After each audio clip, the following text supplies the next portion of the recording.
తాకట్లో ఉన్న బంగారాన్ని విడిపించి ఆ రోజున మార్కెట్ ధర కట్టి మిగిలిన డబ్బును మీకు అందిస్తుంది కొమ్మూరి గోల్డ్. బ్యాండ్ మేళం సినిమాని అద్భుతమైన ప్రేమ కథ తీసాము, ఎప్పటికీ గుర్తుండిపోయే చిత్రం అవుద్ది అని చెప్పేసి టీజర్ రిలీజ్ మాట అన్నారు. అంత కాన్ఫిడెంట్ ఏంటి sir? Teenage sir, Telangana backdrop లో జరిగే ఒక love story. Court cinema hit అయ్యేలేకే ఆ పేరుని తీసుకొచ్చి ఆ బిజినెస్ ని క్యాష్ చేసుకోవడానికి ఒక ప్రయత్నం చేస్తున్నారు అని చెప్పి అనుకుంటున్నారు. కొత్తలు పెట్టుకుంటే 1 కోటి రూపాయలు 2 కోట్లు తీసి ఇప్పుడు దీనికి 10 కోట్ల దాకా రిస్క్ చేశాం. 10 కోట్లు పెట్టారు సార్. పెట్టాం. ఎందుకు? మీరు రోషన్ గురించి మాట్లాడుతూ నానితో కంపేర్ చేశారు. టూ ఎర్లీ అనిపించట్లేదా? డ్రీమ్స్ అన్నది పుట్టినప్పటి నుంచే, ఊహ తెలిసినప్పటి నుంచే తిప్పుకుంటున్నారు. పాట సూపర్ హిట్ అయింది. జెన్యూన్ గా కష్టపడే ఒక మనిషికి మీరు ఒక అద్భుతమైన ఛాన్స్ ఇచ్చారు. ఎలా కలిసారు రాము రాథోడ్ గారు మీరు? ఇది ఒక ఫోక్ సింగర్ కదా నువ్వు చేయాలి రాము అంటే. అలాగా చాలా మందికి ఈ పాయింట్ తమను చూసుకోవచ్చు సినిమాలో. ఎగ్జాక్ట్లీ అదే పాయింట్ ఇది.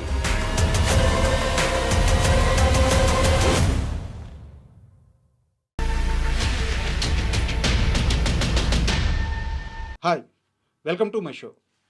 ఈరోజు మనతో పాటు గెస్ట్గా కోనా వెంకట్ గారు ఉన్నారు. సో ఆయనకి ముందు ఎలాంటి పరిచయ వాక్యాలు అవసరం లేదు. ఎందుకంటే తెలుగు సినిమా పరిశ్రమ అనగానే హీరోలు, హీరోయిన్లు, డైరెక్టర్లు వీరికి మాత్రమే స్టార్డమ్ సొంతం అనుకునే కాలంలో ఒక రైటర్ ఒక స్టార్ అవ్వగలడు. ఒక రైటర్ పేరు చూసి ఆడియన్స్ థియేటర్స్కి వస్తారు. ఒక రైటర్ పేరు చూసి సినిమాకి బిజినెస్ కోట్ల రూపాయల్లో జరుగుద్ది. ఇలాంటివన్నిటిని నిజం చేసిన ఒకే ఒక స్టార్ రైటర్ ఆయన ఇప్పుడు ప్రొడ్యూసర్గా కూడా సినిమాలు చేస్తూ వస్తున్నారు. ఈ నేపథ్యంలోనే కోనా గారు బ్యాండ్ మేళ అనే మూవీని ప్రొడ్యూస్ చేశారు. సో ఇప్పటికే ఈ సినిమా ప్రమోషన్స్ బాగా వైరల్ అవుతున్నాయి. రీసెంట్గా రిలీజ్ అయిన సాంగ్స్, టీజర్స్ కానీ అందరినీ అద్భుతంగా ఆకట్టుకుంటున్నాయి. ఈ నేపథ్యంలో కోనా గారితో ఆ సినిమా ప్రయాణం ఎలా ఉంది అండ్ అలాగే ఆయన సిరీస్ అని ఎలా నడుస్తుంది, ఇలాంటి అన్ని విషయాలు తెలుసుకుందాం. హాయ్ సార్, నమస్తే. నమస్తే. నమస్తే సార్. ఒక అద్భుతమైన ప్రేమ కథ తీసాము, ఇది ఎప్పటికీ గుర్తుండిపోయే చిత్రం అవుద్ది అని చెప్పేసి మీరు ఈ ప్రేమికుల రోజు సందర్భంగా మీ టీజర్ రిలీజ్ మాట అన్నారు. అంత కాన్ఫిడెంట్ ఏంటి సార్? అంటే కొన్ని పాయింట్స్లో ఉంటుంది ఆ బలం సార్. నేను చెప్పే అదే రోజు వ్యాలంటైన్స్ డే చెప్పాను. నిన్ను కోరి అన్న సినిమా కంపేర్ చేశా. లవ్ స్టోరీస్లో మనం తెలుగులో టాప్ 100, మరి 10 అంటే బాగుండదు, 10 అని కూడా చెప్పాలని ఉంది నాకు. సో ఒక టాప్ 100 తెలుగు సినిమా పుట్టినప్పటి నుంచి ఓన్లీ లవ్ స్టోరీస్ రాసుకుంటే ఇది కనీసం ఒక టాప్ 10లోనూ 15లోనూ ఉంటుంది. నిన్ను కోరి. కరెక్ట్. దానికి కారణం ఏంటంటే ఆ పాయింట్ సినిమా స్టార్ట్ అయినప్పటికీ అమ్మాయికి ఆల్రెడీ పెళ్ళి అయిపోయింది, ఇంతే భర్త ఉన్నాడు. అవును. తిరిగి అమ్మాయిని తను ఎలా పొందాలి, తన తప్ప ఎవరిని ప్రేమించదు, అటువంటిది ఆ పాప అతనితో బలవంతంగా కాపురం చేస్తూనే ఉంటుంది. మనసు చంపుకునే పాపం అని ఇంకా నమ్ముతూ ఉన్న ఒక లవ్వర్ వెళ్ళి తన లవ్ని ఎలా దక్కించుకునే ప్రాసెస్లో తనేం తెలుసుకున్నాడు, తనే రిలీజ్ అయ్యాడు అన్నది వెరీ న్యూ పాయింట్ కదా. ఇప్పుడు దాకా పెళ్ళి అయిపోయిన ఆల్రెడీ తన లవర్ని, తన గర్ల్ ఫ్రెండ్ని తిరిగి తన లైఫ్లో తెచ్చుకోవాలనుకోవడం, అందుకనే అది ఒక స్పెషల్ ఫిల్మ్ లాగా ఉండిపోయింది. అలాగే ఇది కూడా, ఇందులో కూడా ఒక స్పెషల్ పాయింట్ ఉంది. ఓకే. అంటే వెరీ యునీక్ పాయింట్ అది. ఎలాగైతే నిన్ను కోరి యునీక్ అయిందో ఇది కూడా యునీక్ అవ్వడానికి అన్ని అవకాశాలు ఉండే ఒక పాయింట్, కథా బలం, క్యారెక్టర్స్, ఒక టీనేజ్, ఒక 10th క్లాస్ నుంచి ఒక డిగ్రీ ఫైనల్ ఇయర్ వరకు జరిగే ఒక లవ్ స్టోరీ. వాళ్ళ మధ్య అందులో వచ్చే వాళ్ళ కాన్ఫ్లిక్ట్స్, విభేదాలు, ఇవన్నీ ఆ నేపథ్యంలో తెలంగాణ బ్యాక్ డ్రాప్లో జరిగే ఒక లవ్ స్టోరీ. ఇందులో ఉన్న ఆ కథాబలం సేమ్ ఏదైతే నేను ఇందులో కంపేర్ చేశానో నిన్ను కోరితోటి, అటువంటిది ఇది ఉంది కాబట్టి చేశాను నేను. సార్, ఇక్కడ మీరు బ్యాండ్ మేళం సినిమాని చాలా ఒక జెన్యూన్ లవ్ స్టోరీ, అంటే చాలా గొప్పగా సినిమా గురించి చెప్తున్నారు అండ్ లవ్ స్టోరీ. అయితే ఈ సినిమా విషయం కాస్త పక్కన పెడితే, ఒక అమ్మాయిని ఒక అబ్బాయి ప్రేమించాడు. ఆ అమ్మాయి ఇంటికి వెళ్ళిపోయాడు. ఆ అమ్మాయికి కాళ్ళకు కూడా చెప్పులు లేకుండా అతన్ని నమ్మి ఆ అమ్మాయి అతని వెనక వచ్చేసింది. ఈరోజు ఆ అమ్మాయికి ఆ అబ్బాయి ఎంత స్వచ్ఛమైన ప్రేమనిచ్చాడు, ఇస్తున్నాడు. ఆ అమ్మాయి ఆ ప్రేమలో ఎంత ఆనందంగా ఉంది. నేను ఎవరి గురించి అడుగుతున్నానో మీకు అవునవును. నా గురించే. అవును. ఎలా ఉంది సార్ మీ లవ్ లైఫ్ ఎలా ఉంది? ఇంకేం లవ్ లైఫ్ అయిపోయిందిగా. అయిపోయిందా ఇప్పుడు ఇద్దరు పిల్లలు కూడా పుట్టేశారు, ఇద్దరికి పెళ్ళిళ్ళు కూడా అయిపోయాయి. సార్? ఇద్దరు డాటర్స్. ఉమ్. వాళ్ళిద్దరు అంటే దానికి శుభంగా పడిపోయినట్టే కదా ఇంకా. అంటే ఎందుకు అడుగుతున్నానంటే సార్, ఒక స్వచ్ఛమైన ప్రేమని అనుభవించిన వాళ్ళకే ఆ అవును. స్వచ్ఛమైన ప్రేమలో ఉండే డెప్త్, విలువ కరెక్ట్. అర్థమవుతుంది. 100%. సో మీరు అనుభవించారు కాబట్టి మీ మాటల్ని నమ్మొచ్చు కరెక్ట్. అందుకనే నేను త్వరగా స్పందిస్తా. సార్. తర్వాత జడ్జ్ చేయగలను. ఉమ్. ఒక కథ చెప్తే ఎస్పెషల్లీ లవ్ స్టోరీస్, సార్. దాన్ని జడ్జ్ చేయగలను.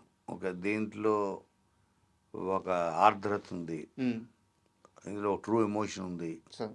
రెగ్యులర్ రొటీన్ సినిమాలు నేను పెద్ద నేను ఇష్టపడను. సార్. ఏదో ఒక ఒక కొత్తదనం ఉండాలి. సార్. ఏదో ఒకటి నేను రాసినవి కూడా అన్నీ ఏదో చిన్న మెలిక ఉంటుంది. సార్. అన్నీ కంప్లీట్ 100కి 100 ఏది ఉండదు కొత్తగా. 100లో ఒక ఒక 5% 10% కొత్తగా ఉంటే ఆ 90% కూడా కొత్త కనబడుతుంది. సార్. Correct sir. అండ్ చాలామంది ఏమనుకుంటున్నారంటే బ్యాండ్ మేళం మూవీ కోర్టు సినిమా హిట్ అయ్యేలేకే ఆ పేరుని తీసుకొచ్చి ఆ బిజినెస్ని క్యాష్ చేసుకోవడానికి ఒక ప్రయత్నం చేస్తున్నారు అని చెప్పి అనుకుంటున్నారు. బట్ అనుకోవచ్చు. యాక్చువల్గా నిజం ఏంటంటే, నాకు తెలిసిన నిజం ఏంటంటే, కోర్టు మూవీ కంటే ముందే ఈ కథను మీరు ఆ యాక్టర్స్కి చెప్పారు. దానికంటే నో నో నో నో కాదు కాదు కాదు ఉమ్, కాదు ఉమ్, కాదు రాంగ్. ఉమ్. కోర్ట్ మూవీ తర్వాతే. ఓకే. కోర్ట్ మూవీ తర్వాత నా దగ్గరికి ఇలాగే అతను స్టోరీ తీసుకొచ్చినప్పుడు ఉమ్. సతీష్ జవ్వాజీ అని, సతీష్ డెబ్యూ డైరెక్టర్. నేను శివ నిర్మాణ ఒక కథ ఇచ్చినప్పుడు నేను 3 months దాని మీద కూర్చొని పనిచేసా, పాయింట్ నచ్చి. సార్. అలాగే దీనికి ఇతను ఆల్మోస్ట్ బౌండ్ స్క్రిప్ట్తో వచ్చాడు. ఓకే. ఎక్స్ట్రాడనరీ. ఇది మరి 10th క్లాస్ స్టార్ట్ అవుతుంది. ఉమ్. ఇంకా మనం చెప్పాలంటే ఇప్పుడు అదేంటది మనసంతా నువ్వేనా తూనీగా తూనీగా. చిన్నపిల్లలది. చిన్నపిల్లల నుంచి ఒకరంటే ఒక బావామరదల కథ ఇది. ఒకరంటే ఒకరికి ఇష్టం, ప్రేమ, ఆ కైండ్ ఆఫ్ స్టోరీస్ వచ్చి చాలా కాలం అయిపోయింది. సార్. నాకు గుర్తుండి అంటే తర్వాత మామూలుగా ఏమంటారు అడ్వాన్స్ అయిపోయి ఈవెన్ స్టోరీస్ కూడా ఈ ఓటీటీల తర్వాత అందరు రైటర్స్ డైరెక్టర్స్ ఆలోచన విధానం కూడా మారిపోయి ఇందేమోనని నా అభిప్రాయం. సో కొంత ఒక బావామరదళ్ళు, ఒక విలేజు, ఉమ్. ఒక తూనీగా కైండ్ ఆఫ్ ఫీల్. నిజం సార్, చాలా రోజులైంది అట్లాంటి సినిమా వచ్చి. అందుకని అది నాకు కొత్తగా అనిపించింది. సార్. మళ్ళీ అందరికీ ఒక తీపి జ్ఞాపకంలాగా అనిపించింది సార్. బావమరదళ్ళు అన్నది. బట్ అది కూడా ప్రజెంట్ జనరేషన్ బావమరదళ్ళు. సార్. మనం ఇప్పుడు బావమరదళ్ళు అన్నది అదొక మన భూమి పుట్టినప్పటి నుంచో లేకపోతే బంధాలు పుట్టినప్పటి నుంచో ఉన్న బంధమే అది. కరెక్ట్. బట్ ప్రజెంట్ జనరేషన్లో వీళ్ళు ఎలా ఉంటారు, సార్. వీళ్ళ మధ్య రిలేషన్ ఎలా ఉంటుంది, వీళ్ళ మధ్య ఎమోషన్ ఎలా ఉంటుంది అన్నది ఇప్పుడు దే ఆర్ సో మెచ్యూర్డ్. ఇప్పుడు నేను ఎంత షాక్ అవుతాను, ప్రజెంట్ జనరేషను వాడు పుట్టి 1 year 1.5 year అవ్వకుండానే వాడు టేబుల్ మీద ఐప్యాడ్ పెట్టి వాడు కార్టూన్ పెడితే కానీ నాడు తినట్లేదు. అవును. అంటే వాడే నొక్కేసి మార్చేసుకుంటున్నాడు. ఇది వద్దు తీసేసి హనుమాన్ పెట్టు, ఇది పెట్టి కూడా లేదు. సార్. వాడే నొక్కేసి మాటలు కూడా రావు వాడికి. పిల్లలు చెప్తున్నాడు, కిడ్స్ 1.5 year వాడి నొక్కేసి వాడికి ఫుడ్ పెడతా ఉంటుంది వాళ్ళ మదర్ పక్క నుంచి. అదే జనరేషన్. సార్. ఈ జనరేషన్లో బావామరదళ్ళు ఉంటే ఎలా బిహేవ్ చేస్తారు, ఉమ్. వాళ్ళ ఎమోషన్ ఎలా ఉంటుంది, వాళ్ళ రొమాన్స్ ఎలా ఉంటుంది, వాళ్ళ కమిట్మెంట్ టువర్డ్స్ ఈచ్ అదర్ ఎలా ఉంటుంది, లవ్ ఎంత ప్యూర్గా ఉంటుంది, ఆ మూమెంట్స్. ఈ మూమెంట్స్ ఈ జనరేషన్కి సార్. వాళ్ళకి. సో కాబట్టి వాళ్ళకి 100 things, వాళ్ళ సోషల్ మీడియా ఇది అది ఫోన్ అలాంటి దాంట్లో నాకు కొత్తగా అనిపించి చేశా. సార్. బట్ నేను వినంగానే చెప్పింది ఏంటంటే, ఓహో 10th క్లాస్ వాళ్ళని ఎక్కడ పెట్టుకొస్తాం, ఇప్పుడు 10th క్లాస్ సూట్ అవ్వాలి, డిగ్రీ ఫైనల్ మెచ్యూర్డ్ అమ్మాయికి తర్వాత జాబ్ కూడా వస్తుంది ఉమ్. అంటే ఒక ట్రావెల్ ఉంది క్యారెక్టర్, ఒక ఏజ్ ఒక 14 సంవత్సరాల నుంచి మనకి ఓ 20 ఇయర్స్ 21 ఇయర్స్ వరకు ఓ 7 ఇయర్స్ ట్రావెల్ ఉంది. దాన్ని ఎవరు చుట్టూ దానికి అవుతారు అంటే తగ్గట్టు రెండుకి బాగా కనిపించాలి, సరిపోయేటట్టు కనిపించాలి. కనిపించాలి. నాకు వీళ్ళే కనిపించారు. సార్ కోర్టు చూసున్నా కాబట్టి, పైగా నాకు శ్రీదేవి నాకు బాగా నాకు ఎంతప్పటి నుంచి తెలుసు. అదే సార్, అదే అడగదాం అనుకున్నా, ఎలా పరిచయం? సో నాకు వాళ్ళ ఫ్యామిలీ ఎప్పటి నుంచి పరిచయం, కాకినాడలో. నేను కాకినాడలో చదువుకున్నాను. సార్ కరెక్ట్, అవును సో నా స్కూలింగ్ అంతా అక్కడే 10th వరకు. సార్. సో కాబట్టి నాకు వాళ్ళు పరిచయం. అమ్మాయిని ఫస్ట్ ఇక్కడ తీసుకొచ్చి బంగారాజు అనే సినిమా, సార్ సోగాడి చిన్న ఉందా, ఇది అందులో లేదు, బంగారాజులో ఉంది, చిన్నపిల్ల. అవును.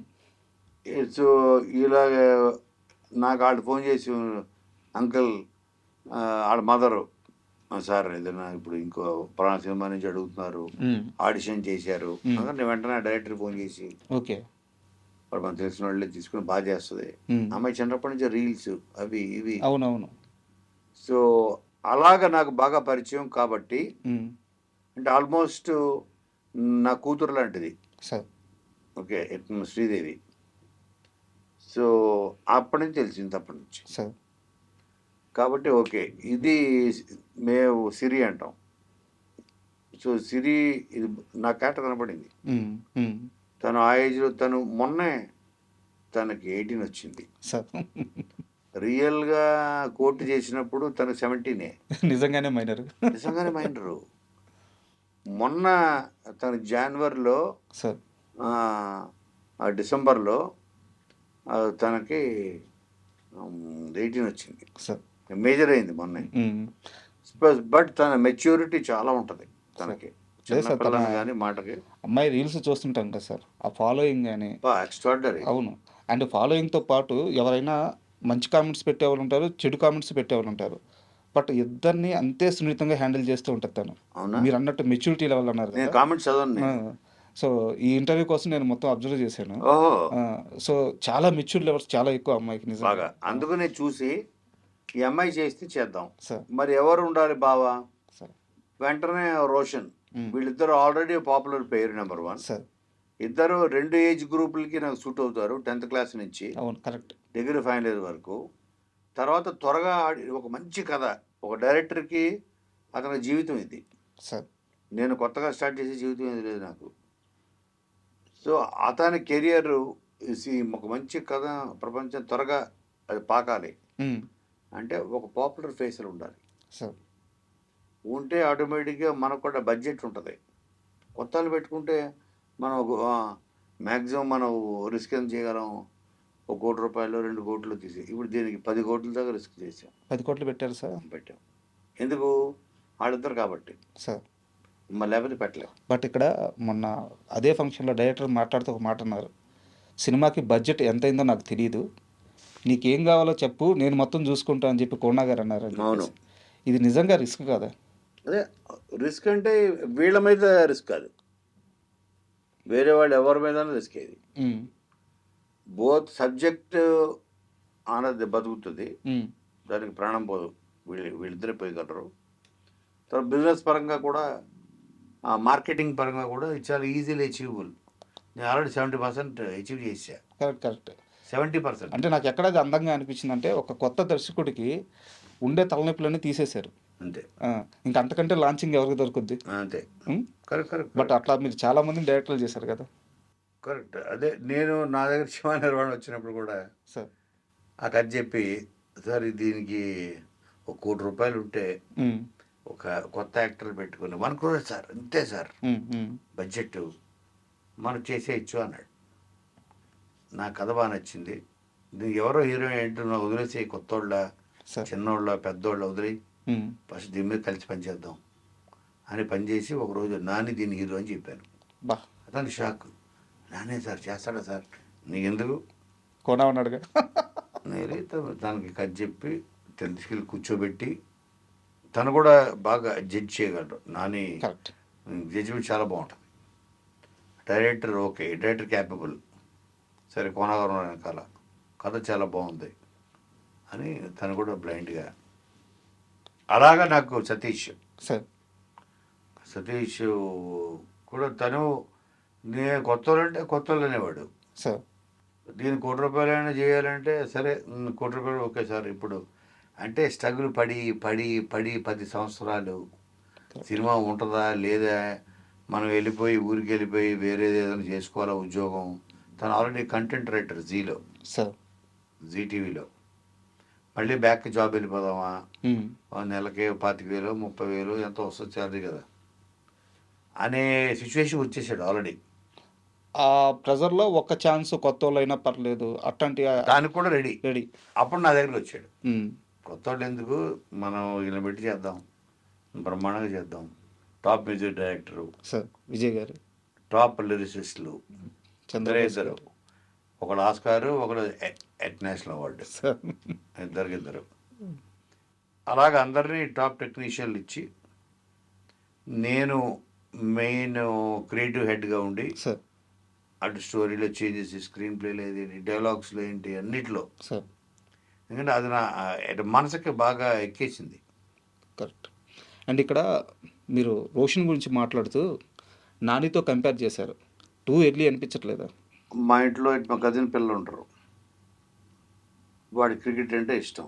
సార్ వాడికి బ్యాట్ కొనిచ్చి, అరే అది ఎందుకు క్రికెట్ ఇష్టం అంటే నేను విరాట్ కోహ్లీ అవుతా అంటాడు. సార్ టూ ఎర్లీ రా అని అనలేం కదా. సార్ డ్రీమ్స్ అన్నది వాడు పుట్టినప్పటి నుంచే, తెలిసినప్పటి నుంచే ఆడుకుంటుంది. నేను పలానా వాడిని అంత అవుతా. బట్ వాళ్ళు అనుకోవడం వేరు, కోనా వెంకట్ గారు ఒక బ్రాండ్ వేయడం వేరు. అంతే కదా, జడ్జిమెంట్ ఇది.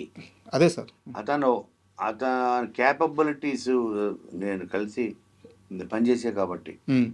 మీరు ఒక్క సీన్ చూసుంటారు కదా మన వ్యాలంటైన్స్ డే రోజు, ఆ ఒక్క సీను అతని పెర్ఫార్మెన్స్ ఎవ్వరు చెప్పలేదు. సార్ అతను ఫీల్ అయ్యి ఆ పాజులు, ఆ గ్యాప్లు తీసుకుని మాట్లాడడం, తాళి పట్టుకొని సార్ ఎప్పుడు నుంచోవాలి, ఎప్పుడు కూర్చోవాలి, ఎక్కడ ఎంత పాజ్ ఇవ్వాలి ఎవ్వరు చెప్పలేదు.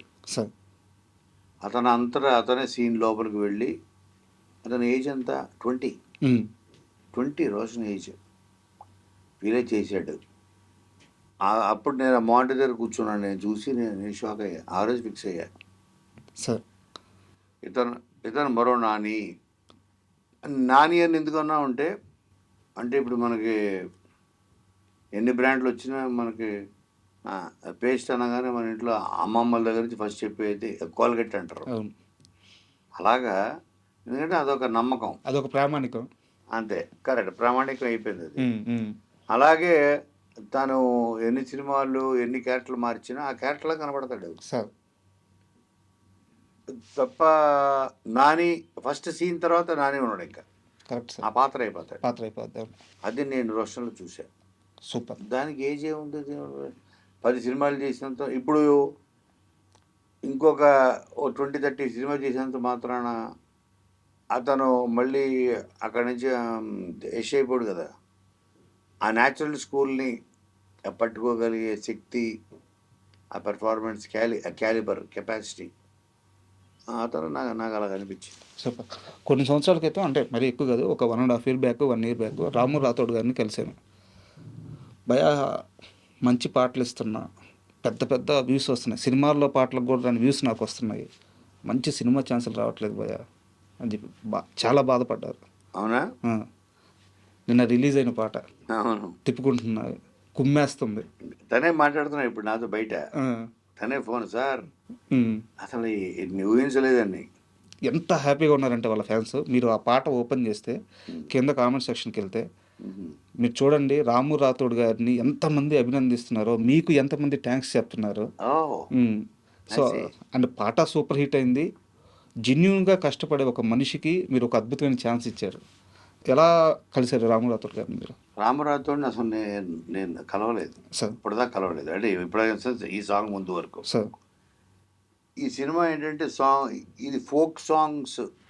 సో బ్యాండ్ మేళం అన్న టైటిల్ ఎందుకు పెట్టామంటే, సార్ హీరో ఒకటి నమ్ముతాడు, ఈ ప్రపంచంలో అంటే చదువుకున్నోడు, చదువులో టాపరు వాడియే సక్సెస్ అవుతాడు అని అందరూ, మామూలు మన ఇళ్ళల్లో కూడా కరెక్ట్ అందరూ అంటుంటారు, అది ఫీల్ అవుతారు. వాడి చదువులో 0. సార్ కాకపోతే వాడికి మ్యూజిక్లో నాలెడ్జ్ ఉంది. సార్ అందరూ చదువులోనే సక్సెస్ సాధించాలని ఏముంది? కరెక్ట్ మనకి టాలెంట్‌తో కూడా వాళ్ళకన్నా నేను ఎక్కువ సక్సెస్ సాధించగలను కదా! సార్. ఇప్పుడు సచిన్ టెండూల్కర్ ఎంతవరకు చదువుకున్నాడు? సార్. మెగాస్టార్ ఎంతవరకు చదువుకున్నాడు? పవన్ కళ్యాణ్ ఎంతవరకు చదువుకున్నాడు? సార్. సో, అందరికీ చదువు రావాల్సిన అవసరం లేదు. వాళ్ళకి దేవుడు వేరే టాలెంట్ ఇచ్చుంటాడు ఏదో. కరెక్ట్. చాలామంది మ్యూజిషియన్స్, తర్వాత క్రికెట్ ప్లేయర్స్, చాలామంది యాక్టర్స్. సో, టాలెంట్‌తో కూడా మనిషి పైకి రావచ్చు. సార్.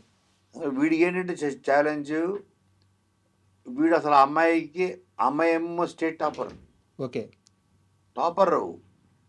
ఇక అసలు మా ఊరు పరువు నిలబడుతుంది, మా స్కూల్ పరువు నిలబడుతుంది అని అందరూ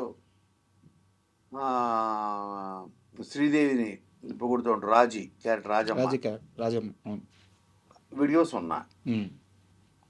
కాబట్టి నీకు వాడు తగడు, వేస్ట్ ఫెలో అంటే వీడే నమ్ముతాడు. సరే, నేను చదువులో ఫెయిల్ అయి ఉండొచ్చు. చదువులో ఫెయిల్ అయితే జీవితంలో ఫెయిల్ అయినట్టేనా? కాదు కదా.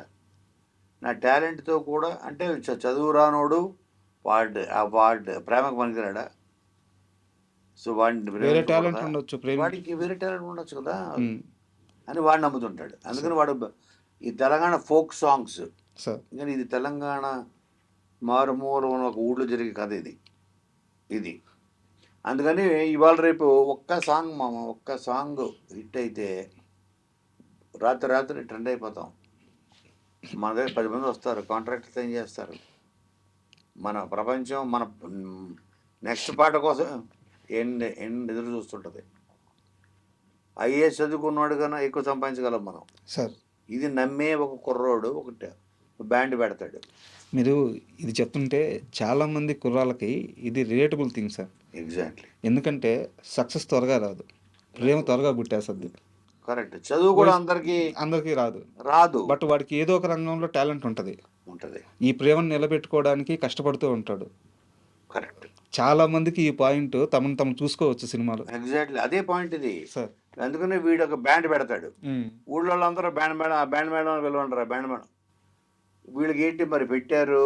ఇప్పుడు ఏంటంటే ఊళ్ళో పెళ్ళిళ్ళు అయ్యింది, లేకపోతే పెద్ద మంచి ఫంక్షన్లు అని పిలవంటారు. క్రికెట్ బ్యాండ్ అని బ్యాండ్ మేడం అని పిలవండి. బ్యాండ్ మేడం వీడేమంటారు, కొట్టిన పాటలు కొట్టేవాడిని బ్యాండ్ మేడం అంటారు, కొత్త పాటలు కొట్టేవాడిని బ్యాండ్ అంటారు. మాది బ్యాండ్ మేళం కాదు. ఊళ్ళో అందరూ బ్యాండ్ మేళం, ఆ బ్యాండ్ మేళం అని అంటే వీడికి ఇది అనమాట. సో అలాగ ఫోక్ సాంగ్స్ తోటి పాపులర్ అవ్వాలి, లైఫ్లో పైకి రావాలి, ఫేమస్ అవ్వాలి, సక్సెస్ అవ్వాలి. మా మామయ్య వచ్చి, అరే తప్పైపోయిందిరా గిరి, నువ్వు ఈ ఊరు పరువు ఏంటి, అసలు ఈ రాష్ట్రం పరువే నిలబెట్టావు, నేను నీ మామ అని చెప్పుకునే అంత గర్వపడుతున్నారా అని వాళ్ళ మామ చెప్పాలని. ఆ మామ సాయి కుమార్ అన్నది వాడి కోరిక. సో ఫోక్స్ సింగర్ అవ్వాలి, వాడే ట్యూన్ కంపోజ్ చేసి, వాడే రాసి పాడి అలాగ ఉన్నది. ఇప్పుడు తెలంగాణలో ఎవరు టాపు? రామరాథోడు. అందుకే నేను అతను అప్రోచ్ అయ్యా. అయ్యి రాముని పిలిపించి ఆఫీస్కి చెప్పారు, రాము ఇది ఒక ఫోక్ సింగర్ కదా, నీ కదే. సో నీకు చదువు రాకపోయినా టాలెంట్తో పైకి రావచ్చు, టాలెంట్తో కూడా సక్సెస్ అయ్యి మన ప్రేమను గెలుచుకోవచ్చు. నేను కూడా లేకపోతే పనికిరాడు అని ఊరందరూ అంటున్న వాళ్ళకి నేను పనికి వస్తాను. పనికి రావడమే కాదు, ఊరి పేరు కూడా నిలబెడతాను. బ్రాహ్మణపల్లి అని కరీంనగర్ జిల్లాలో ఉండే ఒక ఊరు అనుకునే ఒక కుర్రాడు కదా నువ్వు చేయాలి రాము అంటే 100% నేను పాడతా అన్నా, నేను చెప్పండి అన్నాడు. అంతే. అప్పుడు చంద్రబోస్ని పిలిచా. చంద్రబోస్ రాశాడు ఆ పాట. అలాగా చక ఆ సాంగ్ వెళ్తాయి. Super sir. అంటే రాజమ్మ క్యారెక్టర్లో తను ఆ చిన్న తిట్లు తిడుతుంటే చాలా క్యూట్గా అనిపిస్తుంది. అవును. అంటే డబ్బింగ్ విషయంలో చాలా కేర్ తీసుకున్నట్టున్నారు. బాగా. అంటే అమ్మాయికి ఉంది ఆ ప్యాషన్ భయంకరం. ఎంత ప్యాషన్ అంటే అసలు అది సిరి ఎలా అంటే తను చైల్డ్ జీనియస్. దాని పుట్టుకతోటి కొంతమందికి భగవంతుడు ఆ టాలెంట్ ఇస్తాడు. సిరి అంటే మా శ్రీదేవి, మీ సిరి. సిరి. సో తనకి ఆ భగవంతుడు టాలెంట్ ఇచ్చాడు. తను కూడా చదువు వచ్చేది కాదు. సార్ తను కష్టపడి పాస్ అయ్యేది. అగ్గులు నా వల్ల అట్లేదు, నా వల్ల అట్లేదు, మా అమ్మ తిడుతుందని. 10th క్లాస్ అప్పుడు నేను అమ్మతో మాట్లాడా, ఎందుకు తిరుగుతున్నావు, తిట్టద్దు. పొద్దు లేస్తే రీల్స్ ఆ ఫోన్ పట్టు కూర్చుంటుంది సార్. సరే కూర్చోను, ప్యాషన్ అది చేసుకోను, ఆపద్దు, నువ్వు చెయ్యి, అదే ప్యాషన్. మీరు అమ్మాయి జోలికి వెళ్ళొద్దు, అసలు వెళ్తూ ఊరుకోను నేను అని నేను ఎంకరేజ్ చేసేవాడిని. మరి చదువు అయిపోతుంది, సంగం అయిపోతుంది, ఇదైపోతుంది, అయితే అవునవాడిని చదువుకొని. ఇప్పుడు దానికి రావట్లేదు, మరి కరెక్ట్ రావట్లేదు, నాకు గుర్తుండట్లేదు. ఇంట్రెస్ట్ వేరే దాని మీద ఉంది, టాలెంట్ వేరే దాని మీద ఉంది. అలాగా అయితే ఫస్ట్ నుంచి మీరు గైడ్ చేసినట్టున్నారు కదా సార్ మొత్తం ఎవ్రీథింగ్ చేశాను.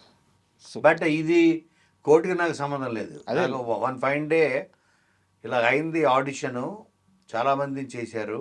సార్ అంటే మీరు నానిగా మాట చెప్తారు. నాని నాకు బాగా క్లోజ్ కదా, Nani like my family member. Sir నానిగా మాట చెప్తారు అని నన్ను వాళ్ళ మదర్ అడిగారు. ఇలా ఆడిషన్స్ జరిగాయి అని నేను అన్నాను, నేను చెప్పాను. నాని గురించి నాకు తెలుసు. సార్ నాని ఓన్లీ టాలెంట్నే నమ్ముకొని వచ్చాడు, టాలెంట్నే నమ్ముతాడు. రికమెండేషన్స్ పనిచేయవు నాని దగ్గర. పనిచేయమని కాదు, బ్యాడ్ ఒపీనియన్ క్రియేట్